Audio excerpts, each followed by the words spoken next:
बहुत से लोग हैं ऐसे कि ये बात बोलते हैं कि माता पिता की सेवा जीवन जब वो जीवित थे तब हमने की नहीं, उनकी मृत्यु के बाद अब हम लोगों को श्राद्ध में जो है खीर और पूरी खिला बना के वहां पे उनका श्राद्ध निकाल रहे। ये बात इस तरीके से तो ठीक है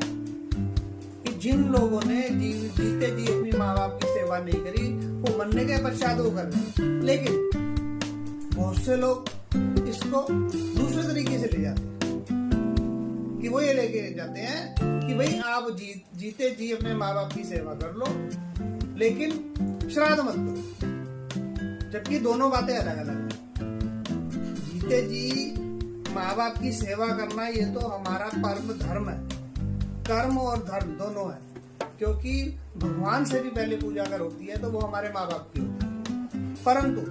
इस बात को इसके साथ जोड़ना कि जीते जी माँ बाप की अगर सेवा करते हैं तो हमने जो हमारे दादा हैं या कोई भी हमारे जो पूर्वज हैं उनके लिए हम श्राद्ध ना करें और ये चीज ना करें, तो ये दोनों बातें अलग अलग हैं। तो हमें ये समझनी है कि हमें अपने पितरों के नाम, साल में सिर्फ 15 दिन आते हैं श्राद्ध,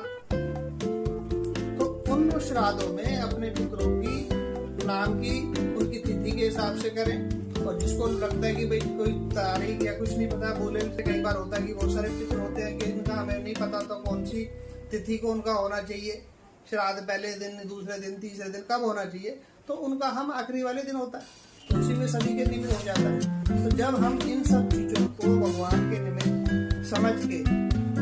और अपनी पूजा को समझ के आगे हम अपनी विधि विधान से चीजों को करते रहे जीवन में और भगवान को साक्षी मान के आगे जीवन में बढ़ते हैं, तो हम पे कोई भी विपदा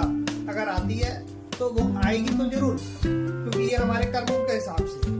कि कोई मुसीबत आनी है, लेकिन ईश्वर हमें और हमारे पिता में शक्ति देते हैं कि हम उस समस्या से आसानी से निकल जाते हैं। जय गौ।